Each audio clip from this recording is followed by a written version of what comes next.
नमस्कार, Sanjay Gupta, ID number 17347। जैसे आपसे वादा किया था, पन्नगर की यादें लेकर पहला एपिसोड हम आज आपके सामने आने वाले हैं और आपको हम मिलवाएंगे 88 बैच के हमारे 3 साथियों से, श्री वेद, देवपाल और रस्किन, और जो हमें ले जाएंगे उन खट्टी मीठी यादों में, उन बातों में जो हमने पन्नगर में समय गुजारा। आज हम हैं संजय वन में और एक बेहतरीन शुरुआत हम आज इस एपिसोड से कर रहे हैं। टैगोर भवन की यादें तो सबसे पहली याद जो जुड़ी थी वहाँ पे, तो जब पहुँचे थे पन्नगर रेलवे स्टेशन पे, तो ट्रेन प्लेटफॉर्म पे पहुँची भी नहीं थी, लोग उतर उतर के भाग रहे थे। तो कुछ समझ में नहीं आया, क्योंकि हम तो पहली बार अपने फादर के साथ वहाँ पे आ रहे थे, तो समझ में नहीं आया कि लोग एकदम से उतर उतर के भागना क्यों शुरू कर रहे हैं। लेकिन जब अपना बक्सा उक्सा एक बनवाया गया था कि इतने साइज़ का बक्सा लेके आना है, उसको लेके जब हम प्लेटफॉर्म से बाहर निकले हैं, तो उसके बाद पन्नगर गेट से अंदर हॉस्टल तक की दूरी 3 किलोमीटर से ज़्यादा तक की थी। तो जब वहाँ से हमको कोई सवारी चाहिए थी जाने के लिए, तब अपने को समझ में आया कि लोग क्यों भाग रहे हैं, क्योंकि उसके बाद सारे ऑटो गुम हो चुके थे, क्योंकि वहाँ लिमिटेड ऑटो होते थे। और उसके बाद तकरीबन हमको, मेरे और मेरे पिताजी को 1 घंटे तक वेट करना पड़ा और फिर हमको गाड़ी वहाँ जाने को मिली। मेरा नाम वेद प्रकाश है, मेरा आईडी नंबर है 17552 और ब्रांच है मेरी electronics and communication engineering. Batch तो सबको सर्वविदित है, 1988 बैच है हमारा। हमारे समय में जो बॉन्डिंग थी वो लाजवाब है, उसका कोई जवाब है ही नहीं। मैंने पन्नगर के बाद MBA भी किया था, तो वहाँ पे भी था, अपना कल्चर था सीनियर से जूनियर से, लेकिन वो बॉन्डिंग उस तरह की नहीं थी, वो आत्मीयता मुझे उस तरह की कहीं नहीं मिली। और जैसे कि ये था कि कहीं आप किसी हॉस्टल में चले जाइए, सीनियर के पास बैठे हैं, तो खाना आप वहीं से खा के आएंगे। आपको, यानी कि आपका जब सीनियर साथ में है तो आपको अपनी जेब में हाथ नहीं डालना, तो ये सबसे बड़ी बॉन्डिंग रही है। मुझे आज भी याद आते हैं वो पल, जब पहली बार हमारी बात हुई कि पन्नगर में जाना है, तो सबसे बड़ी बात थी कि कैसे चुनेंगे कि आपको कौन सी ब्रांच चाहिए। तो उस समय एग्रीकल्चर इंजीनियरिंग का बड़ा जोरदार था और पन्नगर तो डेफिनेटली एग्रीकल्चर के बारे में जाना जाता था। तो बात हुई क्यों ना एग्रीकल्चर इंजीनियरिंग ज्वाइन कर ली जाए। यादें तो बहुत सारी हैं। यादें तो मैं अगर देखूं तो हॉस्टल की जो लाइफ थी, और ख़ासकर एक बिल्कुल जैसे रन करते थे हम लोग, एक नेचुरल भूख होती थी। आप साइकिल उठा के दौड़ते थे, दौड़ के एकदम से जाना और कैफेटेरिया में फिर थाली लेना, लाइन में लगना, और फिर एक एक करके, और जो उसकी जो सुगंध थी ना खाने की, आज आलू मटर बना है, आज फ्रूट क्रीम बनी है, आज वो यादें तो मुझे आज तक याद रहती हैं।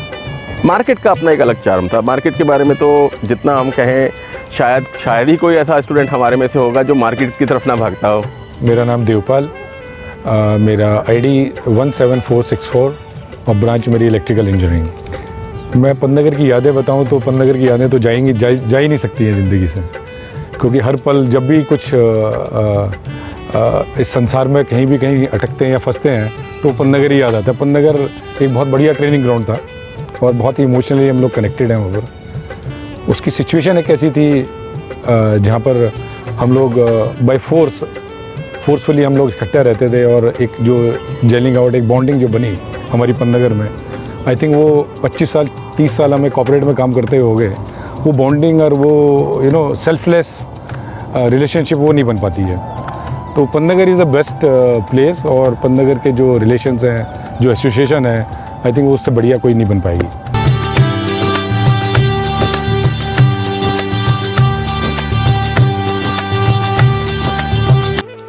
आवरली का कॉन्सेप्ट बहुत अच्छा कॉन्सेप्ट था। उसमें ये था कि जैसे थोड़ा सा लिमिटेड कोर्स आता था, 20-20 मार्क्स के होते थे, और ऐसा नहीं होता था कि सारा बोझ पूरा आपके फाइनल के ऊपर आ जाए।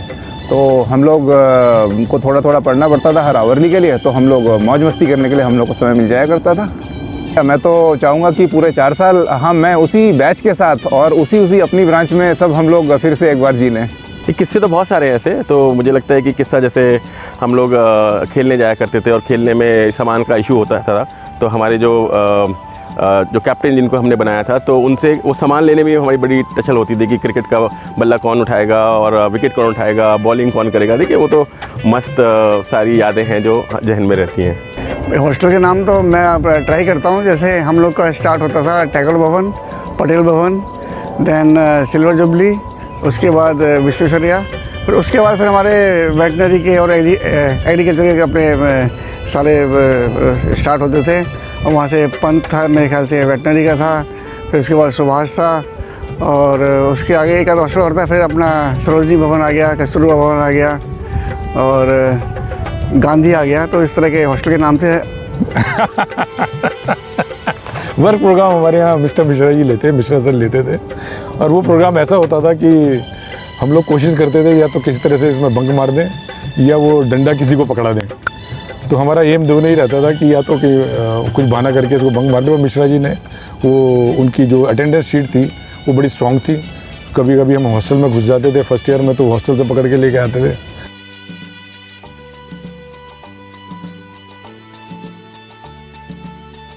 देखिए सच बोलूँ तो मैं तो चाहता था कि कंटेंट कम हो जाए बड़े ना तो अपना अच्छे से समय बीत जाए वहाँ पे हंसते खेलते, बस यही चाहते थे। मैं कहूँ तो उस समय जो मैंने महसूस किया कि टेक्नोलॉजी उतनी इम्प्रूव शायद ना रही हो, और क्योंकि शुरुआती दौर था और जो भी हमारे फॉर्म इक्विपमेंट्स थे, जो भी हमारी चीज़ें थीं वो शायद इतनी इक्विप ना रही हों। पर आज के टाइम पे जब मैं सोचता हूँ तो डेफिनेटली पन्नगर एक बहुत बेहतरीन इंस्टीट्यूशन के रूप में उभरा है। ठंडी सड़क एक याद है, एक हमें गोभी का फूल याद है जहाँ अंशुमान जी ने हमें गोभी का फूल दिया था। एक हमें एक सीनियर की याद बहुत अच्छी है, एक बार वो मुची वन के अंदर चले गए थे सरोजनी नगर में। सरोजनी भवन was a centre of attraction. हमारे यहाँ जैसे सेंटर ऑफ एक्सीलेंस बोलते हैं, ऐसी पन्नगर में centre of attraction was Sarojini भवन। देखिए इसमें ना डिपेंड करता है कि आपका सर्कल किस तरह का है और आपका नेचर किस तरह का है। जैसे हम लोग थे, मैं हो गया, हमारे डीपी सिंह हैं, तो हमारी बाकी कॉलेजेस में भी काफ़ी जान पहचान थी काफ़ी लोगों से। और कुछ लोग इस तरह के भी थे हमारे कॉलेज में, हम यानी कि वो हमें नहीं जानते थे या हम लोग को उनको नहीं जानते थे।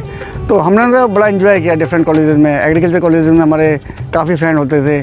अभी हमारे एक बड़े अच्छे फ्रेंड थे रोहित चौधरी, उनको भी एक्सपायर हुए हैं, वो हमारे बड़े अच्छे फ्रेंड थे।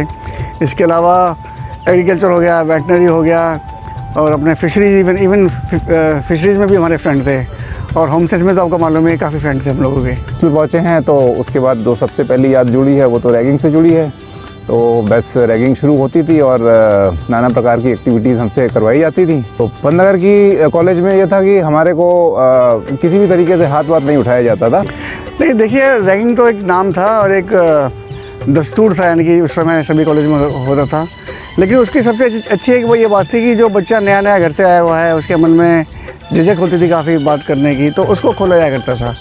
आपको एक तरह से वो पब्लिक स्पीकर बनाया जाता था और डिफरेंट कंडीशंस में आपको कैसे रिएक्ट करना है वो आपको सिखाया जाता था। एक सजेशन यही रहेगा इंडस्ट्री को कि ये इंडस्ट्री टाइप्स को स्ट्रॉन्ग करें और रिसर्च इंडस्ट्री नीड के हिसाब से करें rather than from different other agendas. ये मेरा सजेशन है। हम सिंगर सर को हमेशा याद करते हैं, आज भी मैं उनका बहुत बहुत धन्यवाद करना चाहूँगा। और I always pray for his good health. और उनकी यादें हमारे मन में हमेशा रहेंगी। उनका जो डांटना भी हमें आज जब याद करते हैं तो बहुत ही एक बड़ी सुखद अनुभूति आती है उनके डांटने पे भी। वो क्लास से बाहर खड़ा कर दिया करते थे तो वो भी बड़ा अच्छा लगता था। तो ये था आज का हमारा पहला एपिसोड। आपको कैसा लगा ज़रूर YouTube पे हमें अपने कमेंट्स लिखिए, लाइक कीजिए, सब्सक्राइब कीजिए। और अगर आप चाहते हैं कि ऐसी ही आपके बैच की भी वीडियो बने, कोई फंक्शन आप कर रहे हो, कोई ऐसा प्रोग्राम आप कर रहे हो जहां आप दोस्त मिल रहे हो, तो हमें बताएं। मेरा ईमेल आईडी इसमें लिखा है, नंबर है, आप इस पर अगर मुझे बताएंगे तो मैं अपनी टीम के साथ पहुंचूंगा। बहुत बहुत धन्यवाद।